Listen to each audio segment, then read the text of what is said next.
All right, let's dive right in. Most of us think about the human body in, well, pretty clinical terms, right? It's a collection of systems, organs, and tissues. But what if there was a totally different way to see it?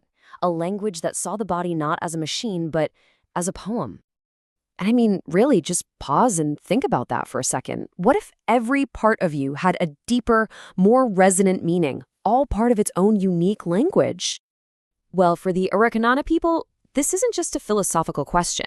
For them, the body does speak a language of poetry. It's not just a physical thing you live in. It's a living text. And today, we're going to learn how to read it. So first up, the body as poetry, a lexicon of the self. Let's start with the basics of this language, shall we? How do the Arreqqana even name the parts of the body? Because this is where their whole philosophy really starts to come to life. This is just fantastic. This kind of language immediately shifts your whole perspective. A head isn't just a head, it's the kavara, the guiding flame. Your eyes aren't just for seeing, they're kyara, resonance spheres. A hand, the tool we use to shape our world, becomes parina, the threads of action. You see, it's a language built on spirit and purpose, not just anatomy. And all of this connects back to their core concept of the soul, which they call sijamara. It means a woven balance. It's this incredible belief that every one of these poetic parts, the guiding flame, the strength core, they're all just interconnected threads in one single beautiful tapestry that is you. Okay, so moving on to our next section, portals of life, the sacred gates. This is where we see how this idea builds into something even more profound, especially when it comes to the most intimate parts of our anatomy. The key word to understand here is kyora. It literally means gate or opening. But, and this is the important part, it's never just a simple opening. In their way of thinking, a kyora is a portal with a sacred purpose. It's a gateway for life, or for pleasure, or for connecting us back to the earth. And this reframing is just, it's huge. Instead of using cold, clinical terms for genitalia, the Arreqqana culture frames them with reverence. They're known together as the paired gates, which immediately gives them this beautiful sense of balance and shared importance. So let's break this down. The male genitalia, Q-hora kakasor, that translates to the gate of strength. It symbolizes active, outward-flowing energy.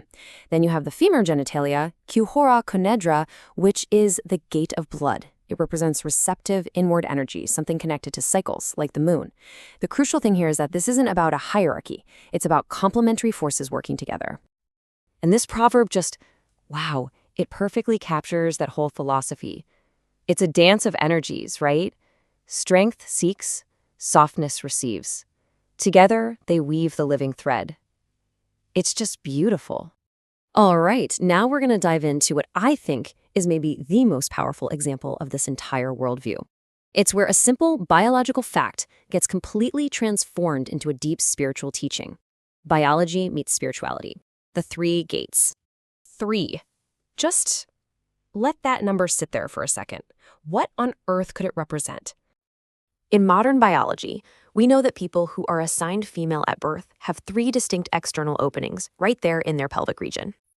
And here they are, described in our purely functional biological terms. You've got the urethral opening, the vaginal opening, and the anus. Each one is tied to a separate system in the body. It's factual, it's clinical, and honestly, it's pretty disconnected, isn't it?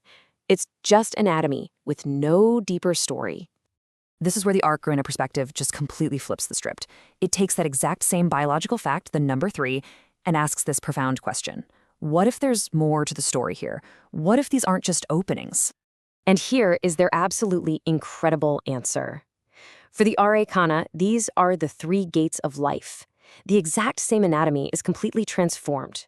The urethral opening becomes the water gate for cleansing, the vaginal opening is the blood gate for creation, and the anus becomes the earth gate, a symbol of grounding and returning to the earth what it's given us. I mean, this proverb just says it all. To understand and honor these 3 gates is to understand and honor the fundamental cycles of life itself, cleansing, creating, and grounding. It literally transforms biology into a sacred map. So let's bring it all together. The woven balance, why this matters. What do we actually take away from all of this? Why is it so powerful to see the body described through this kind of language? Well, ultimately, this isn't just about learning some cool new words. It's a huge reminder that language literally shapes our reality. Through metaphor, the Arreqqana don't just describe the body, they create meaning, and they foster a sense of the sacred. They choose connection over separation, seeing every single part as a vital thread in that woven balance, the Sijamara. And that really leaves us with a pretty powerful question to think about. If the words we use for ourselves really have this much power, if they can turn biology into pure poetry, then how might we choose to rename our own bodies, our own experiences, to better reflect the meaning that we want to create in our own lives?